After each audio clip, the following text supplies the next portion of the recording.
With that being said, you big dummies, you getting paid now. Right.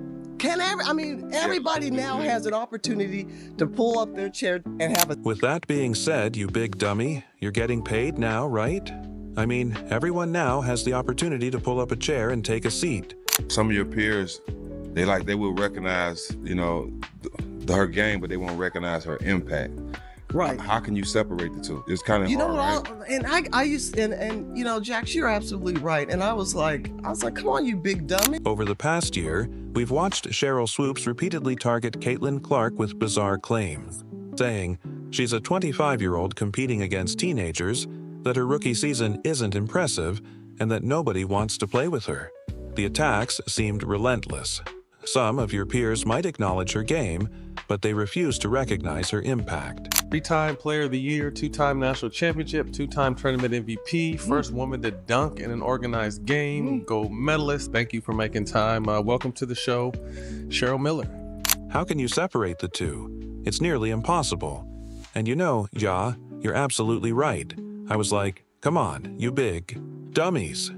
Then Cheryl Miller entered the conversation. Let's also talk about how much more experience that gives you over other players coming in, right? So people say, dang, like he or she's killing them, but you have a 25-year-old playing against a 20-year-old. The basketball legend and former Clark coach just delivered a knockout punch on the All the Smoke podcast, calling out Swoopes and dismantling the false narratives. Miller set the record straight, and her defense of Caitlin Clark reveals something surprising about the Indiana Fever's future, something that has fans buzzing with excitement. Caitlin Clark right now probably takes about 40 shots a game. Here we go. I know you like that. Yeah. I said that because when she comes to the league, regardless of what team she goes to that has vets on that team, she probably ain't gonna get 40 shots a game. Are you ready? Let's dive in. 3-time Player of the Year, 2-time National Champion, 2-time Tournament MVP, first woman to dunk in an organized game, Olympic gold medalist. Thank you for making time. Welcome to the show, Cheryl Miller. Ask me about Caitlin. If you're going to break a record, to me, if it's legitimate, you have to break that record in the same amount of time that player set it. Okay. Right? So if Kelsey Plum set that record in 4 years, well, Caitlin should have broke that record in 4 years. But because there's a COVID year, and then there's another year, you know what I mean? So she's already had an extra year to break that record. So is it truly a broken record? Before we break down everything Miller said, have you ever wondered why one of basketball's legends seems so determined to discredit the WNBA's brightest new star? Let's unpack the bizarre crusade Cheryl Swoopes has waged against Caitlin Clark, from her college days through her rookie season. Didn't say she wouldn't be good. What I said was I didn't think Caitlin or Angel would come into the league and dominate immediately, which I don't think either of them did. Respectfully, there is absolutely no way, even when we're trying to sit here and play semantics about dominating, there's no way that anyone could ever leave this season in saying that both Caitlin Clark and Angel Reese didn't dominate. You would have to further explain what dominance means for you to not sit here and say that a player who is leading the league in assists while averaging 19 to 20 points didn't dominate that. Swoopes started by making wildly inaccurate claims about Clark's college career. Perhaps the most outrageous was her assertion that Clark was 25 years old while playing against 20-year-olds at Iowa. The reality, Clark was 22 and in her 4th year. Cheryl, since she was in college, I helped do her shoe deal with Nike in 1993, took her to her first SBs. I've known Cheryl, I've coached her, have a lot of respect for her. I called her when Caitlin was still playing at Iowa and she had just broken Maravich's record. And it was all over the place, as you and I have discussed, that, there was this quote by Cheryl that said, Caitlin was, 25 years old. She was, however old, 24 years old. She was a 5th-year senior. Right. She was taking 40 shots a game. Her records were illegitimate. Just like countless other college seniors. When confronted with this falsehood, Swoopes backpedaled, claiming it was just an exaggeration tied to COVID eligibility rules, an excuse that simply didn't hold up. Then came the claim that Clark takes 40 shots a game. I got off the treadmill and I called her as a friend and I said, you know, you can say whatever you want. You can have your own opinion about anybody, but you do have to get the statistics right. I mean, facts matter. And if you just get ahead of this and just say, hey, I made a mistake on my numbers, then this thing is over and everybody respects you for your opinion. And, you know, you might like Boston, I might like the Yankees. You know, it's okay to have difference of opinions. Well, she got upset with me on the phone, and I was like, Cheryl, you know, I'm not doing anything to hurt you. I'm just sharing. We're talking. And so our relationship, it pretty much is not happening at this point. I tried to talk to her at the Final Four. Right. She didn't want to talk to me. My life's going to be good or great with or without Cheryl Swoopes in my life. Painting her as a selfish, volume shooter. The actual number? Clark averaged 22.7 shots per game. The irony? Swoopes herself averaged 19.2 shots per game during her senior year, just 3 fewer than Clark. Talk about throwing stones from a glass house. You know, Jax, you're absolutely right. And I was like, come on, you big dummies. Is she getting hyped? Yes. Yeah. But she was in the backyard. She was putting in the same time, sometimes maybe more than you were. Right. I can't fault her for what she was given. When Clark neared the all-time NCAA scoring record, Swoopes shifted her argument again. She questioned the legitimacy of the achievement, suggesting Clark needed a 5th year to break it. If you ask me, for a record to be legitimate, it should be broken in the same time frame as the original player who set it, Swoopes said. If Kelsey Plum set that record in 4 years, then Caitlin should have broken it in 4 years too. But that argument crumbled under scrutiny. You know, I mean, look, as much as she was given, you can't tell me if that door would have swung the other way where she didn't live up to the hype. Right. Come on, folks are still waiting for her to fall. Exactly. Come on. Yep. So, with that being said, you big dummies, you getting paid now. Clark broke the record in 4 years, the same as other college players. Swoopes conveniently ignored the fact that Clark had the option for a 5th year due to COVID eligibility, but chose not to take it. Recently coached the WNBA All-Star Game. You spent some time with Caitlin Clark. Best coaching job ever. Best coaching job Best coaching job ever. Being around Caitlin Clark, how was the experience for her? She's such a big star. I mean, the sky's the limit for her. To be around her, just talk about the type of person she is and how much she loves the game. I'm going to be honest because it needs to be said. I can relate to that young lady, and I felt for her. I know what it's like to be hated.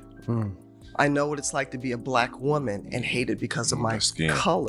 As Clark transitioned into the WNBA, Swoopes boldly predicted she wouldn't dominate. But as Clark shattered rookie, assist records and proved herself as one of the league's top playmakers, Swoopes mysteriously went silent. The numbers told the truth.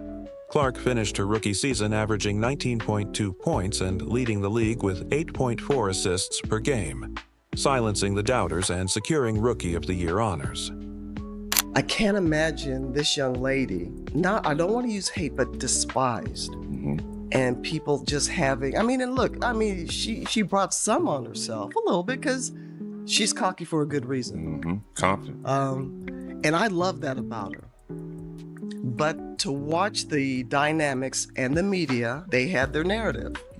And I was pleased and proud to see the narrative wasn't. Swoopes later tried to walk back her remarks, insisting she never said Clark wouldn't be good, just that she and Angel Reese wouldn't dominate right away. But let's be honest, trying to redefine dominate at this point is just playing semantics. Clark led the league in assists while averaging nearly 20 points per game. If that's not domination, what is? Perhaps the most telling moment was Swoopes' appearance on Angel Reese's podcast, where she continued undermining Clark while claiming she had no personal issue with her. Classic case of saying one thing while doing another. Watching her pass, and I didn't know how talented she was.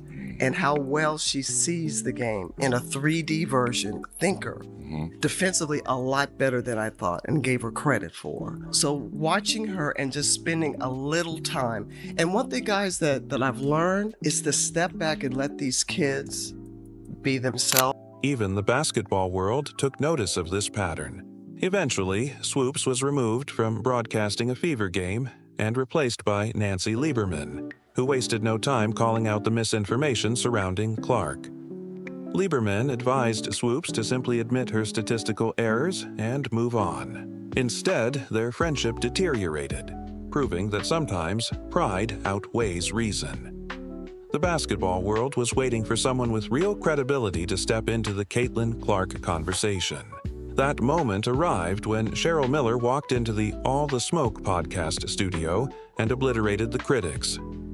When a basketball legend who's actually coached Clark decides enough is enough, you get one of the most authentic defenses women's basketball has seen. He was getting hit with everything left and right, and I just said, I hugged her, I said, I'm so proud of you. I go, savor this, use this as a formula. I said, but keep being you.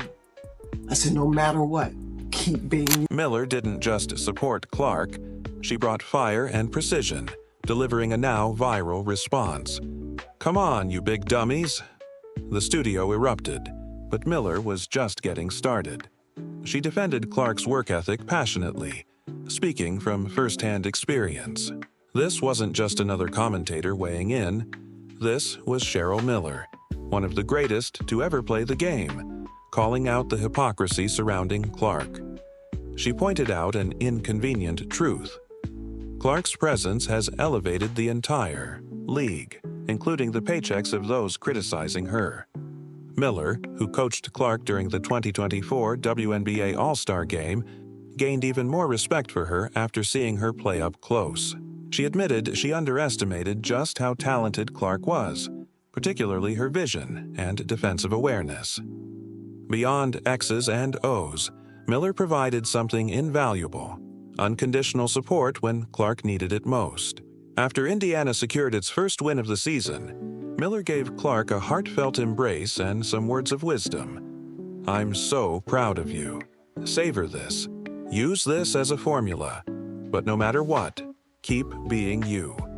That embrace wasn't just a casual congratulation. It revealed just how isolated Clark had felt amidst the relentless criticism. Miller later recalled the moment, saying Clark expressed relief at finally finding someone in her corner. Miller's words weren't empty platitudes, they were a lifeline for a rookie drowning in scrutiny. And when Cheryl Miller speaks, the basketball world listens. Her praise went beyond mere encouragement. She recognized Clark's court vision as something truly special, describing it as seeing the game in 3D. That kind of validation from a basketball mind like Miller's carries weight. As Miller pointed out, it's about basketball, and it's about wins. The Indiana Fever aren't just a team with potential. They're a team on the rise, with a fearless mentality and an elite basketball IQ that Miller didn't expect. Looking ahead to 2025, something special is brewing in Indiana. The mutual respect between Clark and Miller isn't just for show, it could be the foundation of something championship-worthy. Clark has openly admired Miller, calling her one of the game's pioneers, and Miller has been blown away by Clark's skill set. When Miller told Clark, I'm so proud of you, savor this, use this as a formula, keep being you, she wasn't just offering encouragement, she was passing the torch. While some critics continue their tired campaign of misinformation, the Clark-Miller alliance represents everything that's right about basketball's generational connections. The future in Indiana isn't just bright, it's championship caliber. Let us know your thoughts in the comments. Like, subscribe, and turn on notifications so you never miss out. Click the video on the screen, and we'll see you in the next one.